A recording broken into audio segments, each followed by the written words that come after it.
إن الحمد لله نحمده ونستعينه ونستغفره ونعوذ بالله من شرور أنفسنا ومن سيئات أعمالنا من يهد الله فلا مضل له ومن يضلل فلا هادي له وأشهد أن لا إله إلا الله وحده لا شريك له وأشهد أن محمدا عبده ورسوله وبعد أعوذ بالله من الشيطان الرجيم بسم الله الرحمن الرحيم والطور وكتاب مستور في رق منشور وبعد وقال النبي صلى الله عليه وسلم فإن خير الحديث كتاب الله وخير الهدي هدي محمد صلى الله عليه وسلم وشر الأمور محدثاتها وكل محدثة بدعة وكل بدعة ضلالة وكل ضلالة في النار وبعد رب اشرح لي صدري ويسر لي أمري واحلل عقدة من لساني يفقهوا قولي اما بعد۔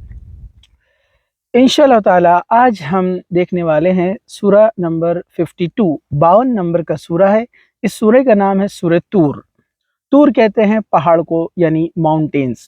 تو الحمدللہ پچھلے ہم 30ویں پارے اور 29ویں پارے کی چھوٹے چھوٹے سوروں کی تفسیر آپ کے سامنے آسان زبان میں رکھ چکے تھے۔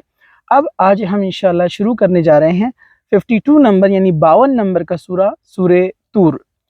تو طور کہتے ہیں پہاڑ کو، طور کہتے ہیں پہاڑ کو یعنی ماؤنٹین۔ اوکے، تو طور کہتے ہیں پہاڑ کو یعنی ماؤنٹین کو طور کہا جاتا ہے۔ اب یہاں پر سورہ طور میں شروعات اس کی اللہ تعالیٰ نے قسم کھائی پہاڑ کی، تو شروعات ہوئی اسی سے، الطور والطور، قسم ہے پہاڑ کی۔ اللہ سبحانہ و تعالیٰ کے لیے جائز ہے، اللہ سبحانہ و تعالیٰ کے لیے جائز ہے کہ وہ اپنی مخلوق یعنی جو اس کا کریشن ہے، جو اس نے بنایا ہے، اس میں سے وہ کسی کی بھی قسم کھا سکتا ہے۔ تو اللہ سبحانہ و تعالیٰ کے لیے جائز ہے کہ وہ کسی کی بھی قسم کھائے، لیکن مخلوق کے لیے یہ اجازت نہیں ہے کہ وہ اللہ کے علاوہ کسی اور کی قسم کھائے۔ اللہ کے علاوہ کسی کی قسم کھانا شرک ہے۔ چلیے آیت نمبر 2، وَكِتَابٍ مَسْطُورٍ، اور لکھی ہوئی کتاب کی۔ مستور کے معنی ہے مکتوب یعنی لکھا ہوا، یعنی قرآن مجید جو لوح محفوظ میں لکھا گیا ہے۔ اللہ سبحانہ و تعالیٰ نے لوح محفوظ میں قرآن کو جمع کر رکھا ہے، اور وقتاً فوقتاً جب ضرورت تھی تو 23 سال کے عرصے میں 23 ایئرس میں یہ قرآن محمد رسول اللہ صلی اللہ علیہ وسلم تک، یعنی عرب میں ایک میسنجر یعنی ایک فرشتے یعنی جبرائیل علیہ السلام کے ذریعے قرآن کو وقتاً فوقتاً ٹائم ٹو ٹائم اتارا گیا، لوگوں کے مسائل حل کرنے کے لیے، اللہ کے پیغامات پہنچانے کے لیے، اور انسان کو ایک دن پیدا ہونے کے بعد، زندگی گزارنے کے بعد مر کر پھر سے دوبارہ اٹھنا ہے۔ اس میں یہی پیغامات دیے گئے کہ جس نے اچھا کام کیا اور برا کام کیا، اس کا بدلہ اس کو ایک دن دیا جائے گا۔ تو یہ وہ کتاب یعنی قرآن ہے جو لوح محفوظ میں لکھا گیا ہے۔ ٹھیک ہے، آگے چلتے ہیں ہم آیت نمبر 3، فی رق منشور، جو جھلی کے کھلے ہوئے ورق میں ہے۔ یعنی قرآن کو اللہ سبحانہ وتعالیٰ نے جو وقتاً فوقتاً بھیجا ہے، تو رق کے متعلق ہے مستور، یعنی وہ باریک چمڑا جس پر لکھا جاتا ہے۔ منشور کے معنی بھی ہوتا ہے پھیلایا گیا یعنی کھلا ہوا، یعنی اللہ سبحانہ وتعالیٰ نے اس کو ایک لکھی ہوئی شکل میں رکھا ہے۔ اب وہ کیسا معاملہ ہے واللہ عالم، اس کی ڈیٹیلز، اس کی تفسیر میں نہیں آتی ہے۔ تو اللہ سبحانہ وتعالیٰ نے یہاں پر اس کا ذکر کیا فی رق منشور، کہ یہ ایک ورقوں میں لکھا ہوا ہے۔ والبیت المعمور، اور وہ آباد گھر کی قسم، یعنی آباد گھر سے مراد یہاں پر بیت معمور کو کہا گیا ہے۔ بیت معمور یہ کیا ہے؟ بیت معمور یہ ایک پلیس کا نام ہے جو 7ویں آسمان پر ہے۔ اللہ سبحانہ وتعالیٰ نے ایک مقام بنایا ہے، ایک پلیس جس کو بیت معمور کہا جاتا ہے۔ بیت کہتے ہیں اصل میں گھر کو، اور آباد گھر کو یہاں پر کہا گیا ہے بیت معمور۔ تو یہاں پر فرشتے اللہ سبحانہ وتعالیٰ کی عبادت کرتے ہیں، اور روایتوں میں آتا ہے کہ یہ عبادت خانہ ایسا ہے کہ ایک دن میں 70,000 فرشتے یہاں پر عبادت کرتے ہیں اور طواف کرتے ہیں۔ اور یہ جو 70,000 فرشتے ایک دن میں عبادت کرتے ہیں، طواف کرتے ہیں، یہ دوبارہ پھر وہاں پر عبادت کے لیے نہیں آتے۔ مطلب اللہ سبحانہ وتعالیٰ نے جو فرشتے اور اینجلز بنائے ہیں وہ اتنے زیادہ ہے کہ ان کی تعداد، ان کو گننا ناممکن ہے۔ تو اللہ تعالیٰ نے اس بیت معمور کا یہاں پر ذکر کیا اور کہا سقف المرفوع، اور اونچی چھت کی. السقف کہتے ہیں چھت کو، اور مرفوع رفع یعنی بلندی سے اس کو لیا گیا ہے.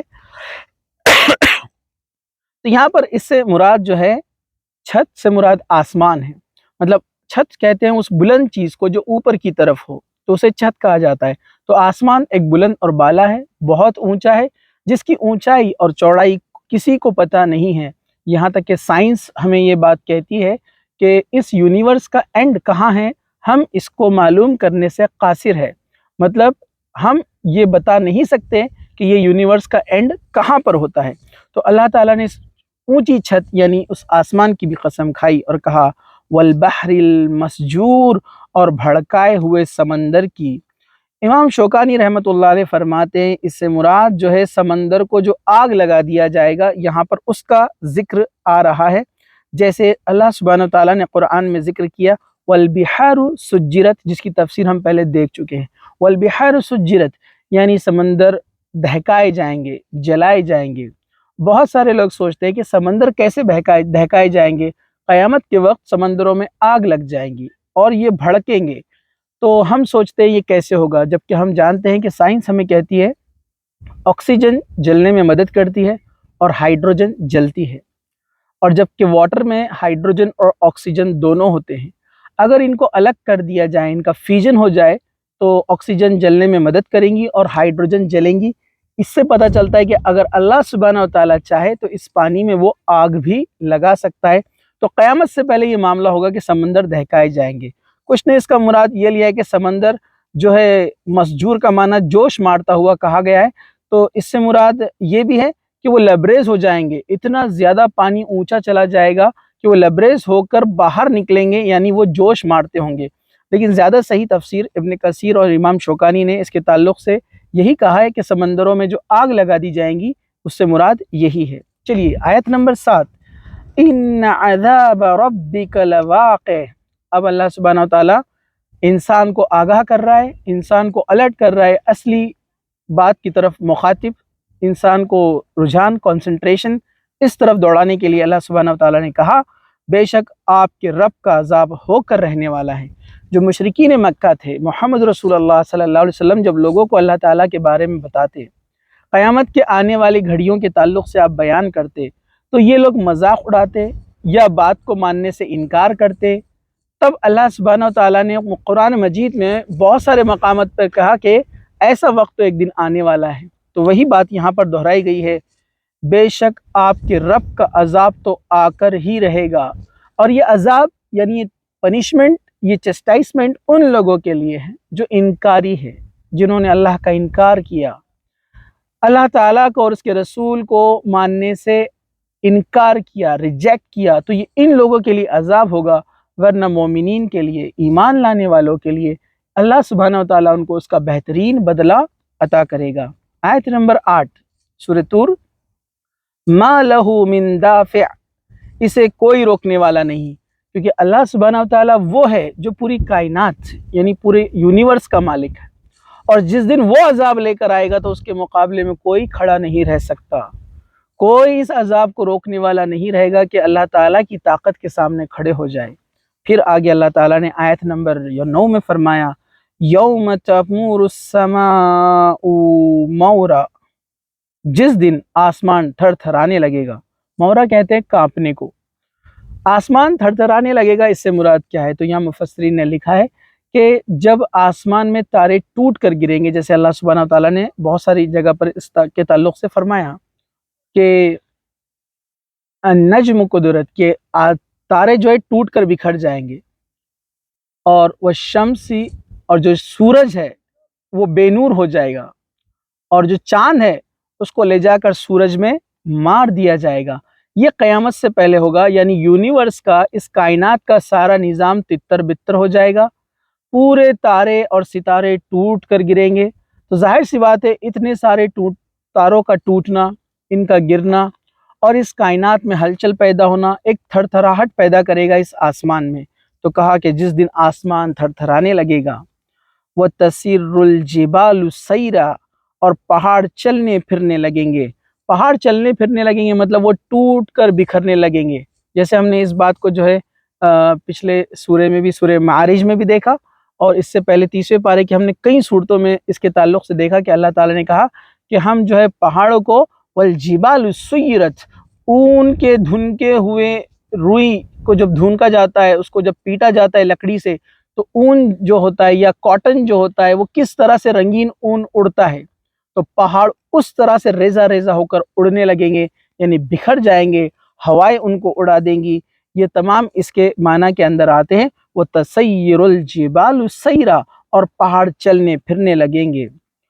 آیت نمبر 11، فَوَيْلٌ يَوْمَئِذٍ لِّلْمُكَذِّبِينَ، اس دن جھٹلانے والوں کی بڑی خرابی ہے۔ تو اب اللہ تعالیٰ نے کیا کہا؟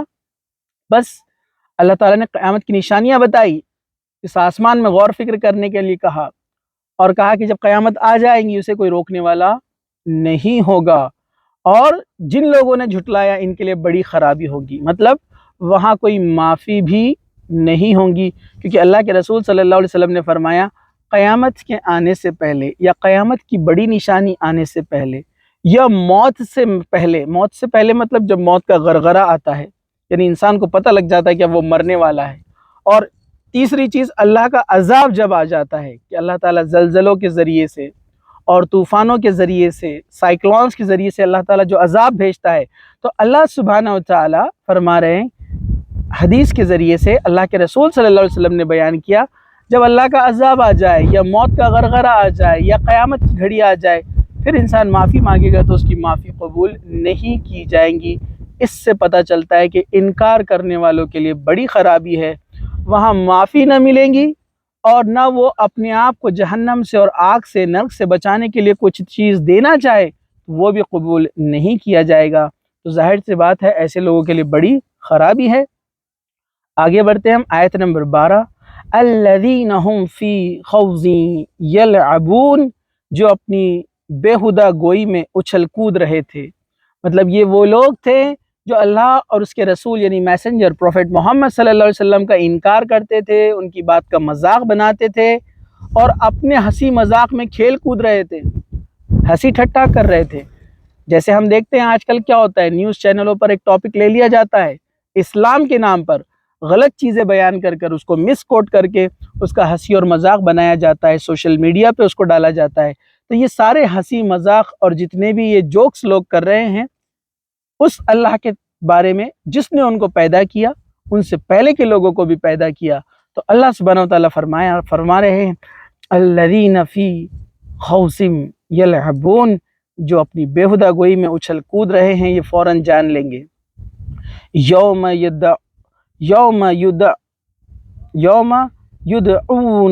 یدعون الی النار جہنم دعا، جس دن وہ دھکے دے کر آتش جہنم کی طرف لائے جائیں گے، مطلب اس دن ان کے اپنے ہنسی مذاق اور ہنسی ٹھٹے کا ان کو پتہ چلے گا، جس دن یہ لوگ دھکے دے دے کر جہنم یعنی نرک کے پاس لائے جائیں گے، فرشتے ان کو دھکے دے کر لائیں گے اور اس آگ میں ان کو ڈال دیں گے، اور کہا جائے گا ہذہ النار التی کنتم بہا تکذبون، یہی وہ آتش دوزخ ہے، یہی وہ آگ ہے جسے تم جھٹلایا کرتے تھے، جسے تم جھوٹ بات بتایا کرتے تھے۔